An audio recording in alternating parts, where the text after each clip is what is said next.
अस्सलाम वालेकुम guys, you are watching Mathematics Made Easy. हम लोग एक्सरसाइज 1.2 कर रहे थे और एक्सरसाइज 1.2 के क्वेश्चन नंबर 4 तक हम कर चुके थे और अब हमारा क्वेश्चन नंबर 5 और 6 रह गया था इस एक्सरसाइज का। तो हम एक इम्पोर्टेंट टॉपिक की तरफ बढ़ रहे हैं जो इस चैप्टर का एक इम्पोर्टेंट टॉपिक है और वो है ट्रांसपोज। कि ट्रांसपोज क्या होता है, तो ट्रांसपोज किस तरह से लेते हैं, तो आइए उसको देखते हैं। तो मैंने ट्रांसपोज को समझने के लिए एक मैट्रिक्स लिखा A इज़ इक्वल टू 1 2 3 4 5 6। तो इस A मैट्रिक्स का ट्रांसपोज मैं कैसे लूँगा, यानी A का ट्रांसपोज कैसे लूँगा। तो मैं क्या कर सकता हूँ, या तो मैं इसकी रोज़ ले सकता हूँ, जिस तरह इसकी रो है 1 2 3, तो इसकी रो को मैंने चेंज कर देना है कॉलम के साथ, यानी ये 1 2 3 इन अ रो फॉर्म लिखा हुआ है, मैं इस 1 2 3 को इन अ कॉलम फॉर्म लिख दूँगा।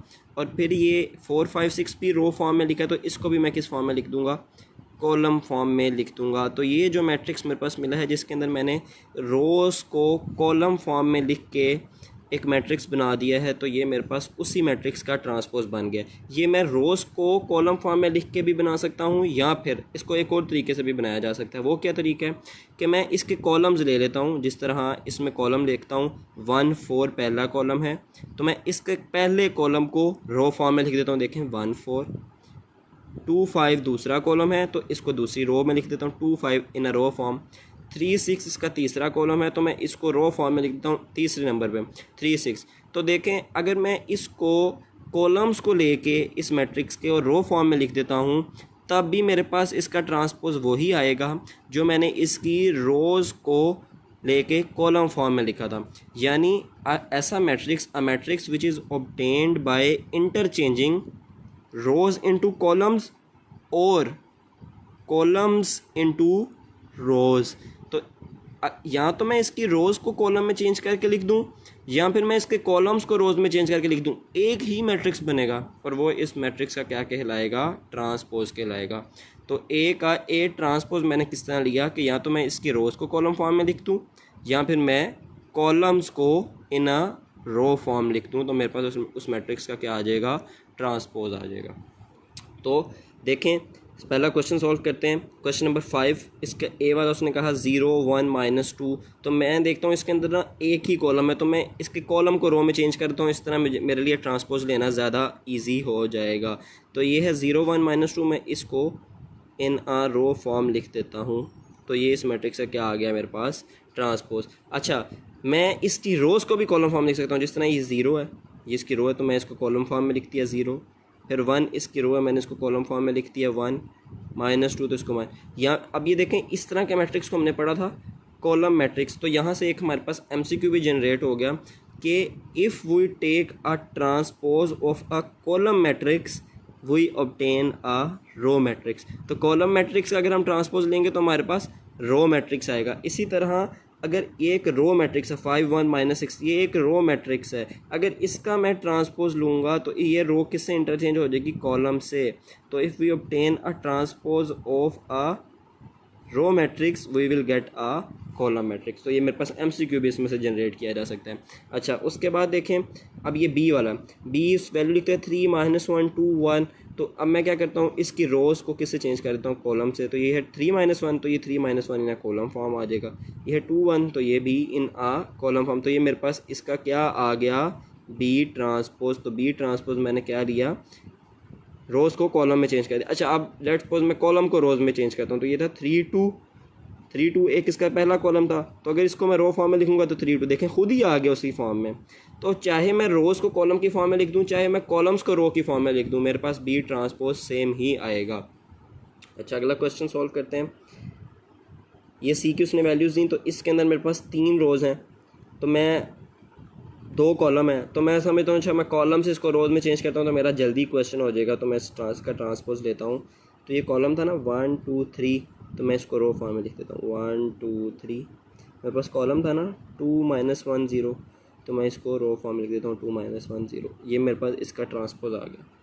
अब मैं कहूँ अच्छा मैं इसकी रोज़ को ज़रा कॉलम में चेंज करके देखूँ, तो ये इसकी रो थी ना 1 2, तो इसके कॉलम में मैंने लिख दिया 1 2 2 -1 2 -1 3 0 3 0। देखें तो ऐसा मैट्रिक्स जो यहाँ तो कॉलम्स को रोज़ में चेंज करने से आ जाए, या फिर रोज़ को कॉलम में चेंज करने से आ जाए, मैट्रिक्स सेम ही बनेगा तो वो क्या कहलाएगा, ट्रांसपोज मैट्रिक्स। अच्छा, अब इसी तरह इसको सॉल्व करते हैं। ये है 1 3 और 2 4, तो मैं इसका ट्रांसपोज कैसे लूँगा, एफ़ का ट्रांसपोज कैसे आएगा मेरे पास, 1 3 2 4, तो ये मेरे पास एफ़ का ट्रांसपोज बन गया। इसी तरह से हमारे पास ये सारे क्वेश्चंस हैं। अब नीचे वो हमें एक ए की वैल्यू दे देता है, कहता है ए इज़ इक्वल टू 1 0 2 1, ये 1 0 2 1 कहता है। अब आपने फाइंड करना है कि इसका जो ए का ट्रांसपोज लेंगे ना तो एक मैट्रिक्स आ जाएगा, फिर उसका होल ट्रांसपोज दोबारा ट्रांसपोज लेना है तो वो इसी ए मैट्रिक्स के बराबर ही आना चाहिए। तो हमने कहा कोई मसला ही नहीं है, हम इसको सोल्व कर लेते हैं। तो इसमें सबसे पहले लेफ़्ट हैंड साइड लेते हैं, तो मैं इधर लिखता हूँ लेफ़्ट हैंड साइड, और लेफ़्ट हैंड साइड मेरे पास क्या है, ए ट्रांसपोज का होल ट्रांसपोज। इसके अंदर से सबसे पहले मैं ये ब्रैकेट सॉल्व कर लेता हूँ, तो वो क्या है, ए ट्रांसपोज। अच्छा, तो ए की वैल्यू मेरे पास क्या थी, 1 0 2 1, तो इसका जब मैंने ट्रांसपोज निकालना है, ए का ट्रांसपोज हो मेरे पास क्या आ जाएगा, 1 2, ये रो में था ना तो मैं इसको कॉलम फॉर्म में लिख देता हूँ, 1 2 0 1, ये रो फॉर्म में था ना तो इसको मैंने कॉलम फॉर्म में लिख दिया। ये मेरे पास आ गया ए का ट्रांसपोज। अब मैंने लेफ़्ट हैंड साइड मुकम्मल करने के लिए इसका जो ये आंसर आया ना मेरे पास ये वाला, इसका दोबारा से ट्रांसपोज लेना, ये होल ट्रांसपोज लेना है। तो वो कैसे आएगा, ए ट्रांसपोज का होल ट्रांसपोज। तो ये ए ट्रांसपोज की मेरे पास क्या वैल्यू थी, ये वैल्यू थी, ये 1 2 0 1 ये वैल्यू थी। मैंने इसका भी ट्रांसपोज लेना है, इसका भी ट्रांसपोज, तो वो मेरे पास क्या आ जाएगा, देखें 1 0 इसकी रो फॉर्म में था ना तो ये 1 0 मैंने इसकी कॉलम फॉर्म में लिख दिया, 2 1 इसकी रो फॉर्म में था तो 2 1 मैंने इसको कॉलम फॉर्म में। तो ये मेरे पास किसका आंसर आया, ए ट्रांसपोज के भी ट्रांसपोज का, ए ट्रांसपोज होल ट्रांसपोज का मेरे पास ये आंसर आ गया। तो अब ये मेरी लेफ्ट हैंड साइड मुकम्मल होगी। अब मैं इधर राइट हैंड साइड लिखता हूँ। राइट हैंड साइड में सिर्फ क्या था मेरे पास, उन्होंने कहा था ए ट्रांसपोज के होल ट्रांसपोज को किसके इक्वल प्रूव करना है, ए के। तो ए की वैल्यू उन्होंने मुझे क्या दी थी, 1 0 2 1, इसको तो कुछ भी सॉल्व नहीं करना है, ये वैल्यू तो उन्होंने मुझे खुद ही दे दी है। तो मैं इधर लिखूँगा ए इज़ इक्वल टू क्या वैल्यू है, 1 0 2 1, 1 0 2 1। तो आप ये देखें कि लेफ़्ट हैंड साइड का मेरे पास ए ट्रांसपोज का होल ट्रांसपोज का भी यही आंसर था 1 0 2 1, और ए का भी यही आंसर है 1 0 2 1। तो लेफ़्ट हैंड साइड और राइट हैंड साइड मेरे पास दोनों का आंसर्स सेम आए, तो मैं इधर कह दूँगा left hand side is equal to right hand side, hence proved.